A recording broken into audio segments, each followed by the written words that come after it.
अस्सलामु अलैकुम वरहमतुल्लाहि वबरकातुहू। देश मेरा जल रहा है, आग लगी है सीने में, हुक्मरान सब व्यस्त है खून गरीब का पीने में। तो हिंदू और मुस्लिम के बीच कौन बड़ा और कौन छोटा, इसका पक्ष नहीं मैं लाई हूँ।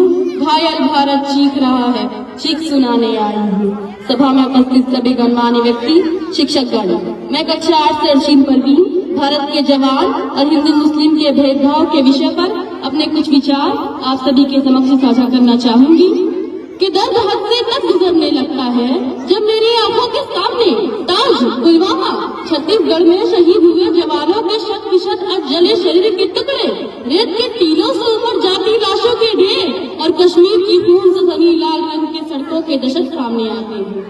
और अब तो हमारा तिरंगा झंडा भी हमसे ये पूछने लगा है कि क्या बात है भारत, आजकल मैं फहराने से ज्यादा दफनाने के क्यों काम आ रहा हूँ। हृदय तो उस दिन हट गया जब एक बूढ़ी माँ अपने बेटे के चित्रों को देखकर बोली कि साहब, आप तो भर्ती के वक्त एंगेज भी कम नहीं लेते, मैं आधा शरीर कैसे ले लूं। और आज इन मानवाधिकारों के कारण इन आत्मियों के बंगलों के आकाओं की नाफी हस्ती है और हमारे शहीद हुए जवान की तुलसी रोती है।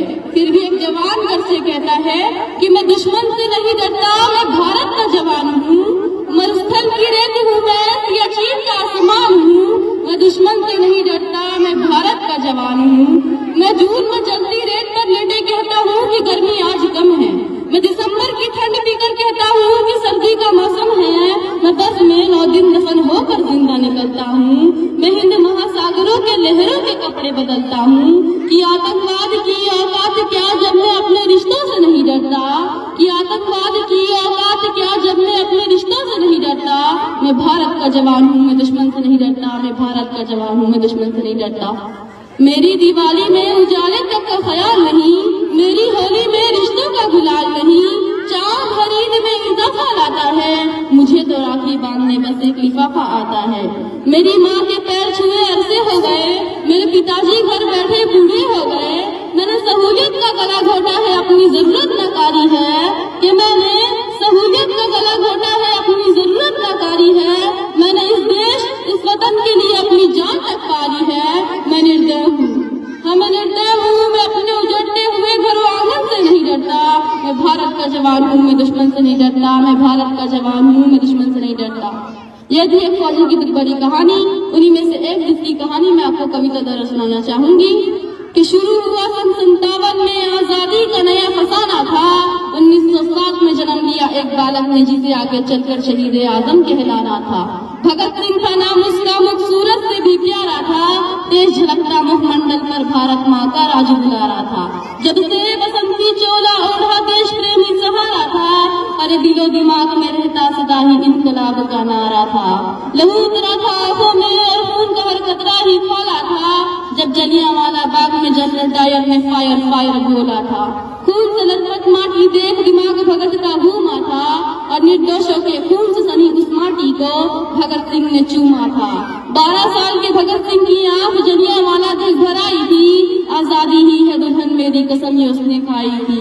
बात पते की सबसे पहले भगत सिंह ने पहचानी थी। अरे वीरों ने हथियार गिराए तब शुरू हुई अंग्रेजों की मनमानी थी। अहिंसा के उस नारे पर काश बाबू तुम शर्मिंदा होते। हिंसा के बदले हिंसा होती तो लाला लाजपत राय आज भी जिंदा होते। ब्रिटिश हुकूमत के अंतक से हुआ हर देशवासी बेचारा था। इसी बात से चिढ़कर सैंडर्स को कुत्ते की मौत मारा था।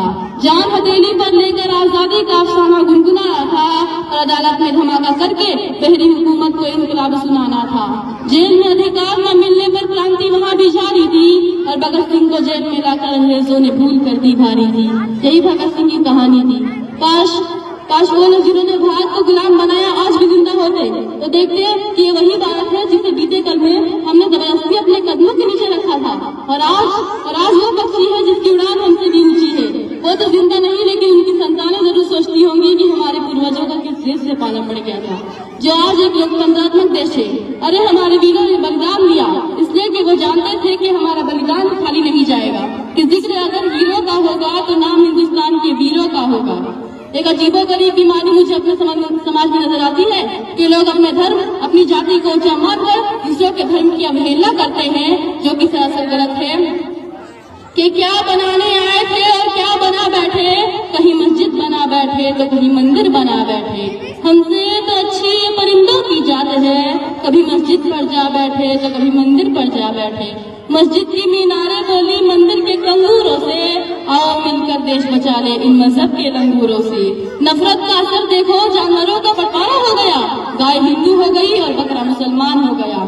मंदिरों में हिंदू दिखे, मस्जिदों में मुसलमान, पर जब मैं खाने गया तब दिखे इंसान। एक पंजाबी कहता है साडा दिल तिरंगा, साडी शान तिरंगा।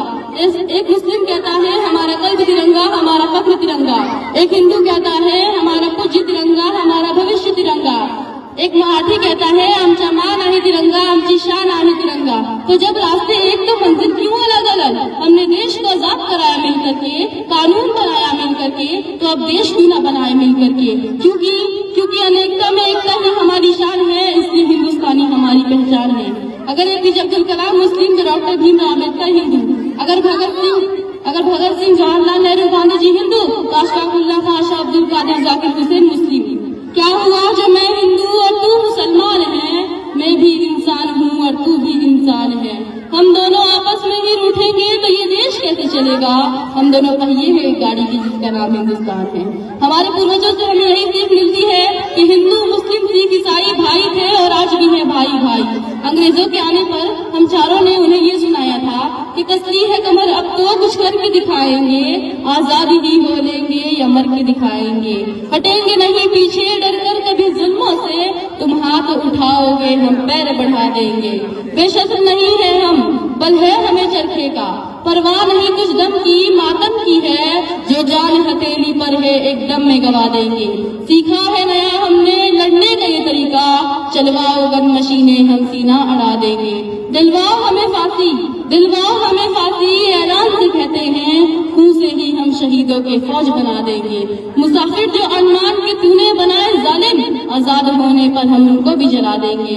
तो केवल राजनीतिक लोग ही इस देश को सोच सकना चाहे तो ये मुमकिन नहीं। जब इस देश का हर नागरिक, हर व्यक्ति इस अभियान में हाथ बटाएगा तभी अभियान कामयाब होगा, ना कि तब जब आप अपने गाड़ी के आगे पीछे मेरा भारत महान लिखा कर घूमे, ना कि तब जब आप व्हाट्सएप पर स्टेटस और इंस्टाग्राम पर तिरंगे की स्टोरी लगाए, ना कि तब जब आप मुसीबत में फंसे लोगों की जान बचाना छोड़कर उसकी वीडियो बनाकर उससे पूछे कि इस वक्त आपको कैसा महसूस हो रहा है। देशभक्ति तो तब साबित होगी जब आप राह चलते आदमी की मदद करें, और जब वो आपसे आपका धर्म पूछे तो आप कहे I am Indian and I am proud to be Indian. किसी इंसान का बड़प्पन उसकी हैसियत नहीं, इंसानियत तय करती है।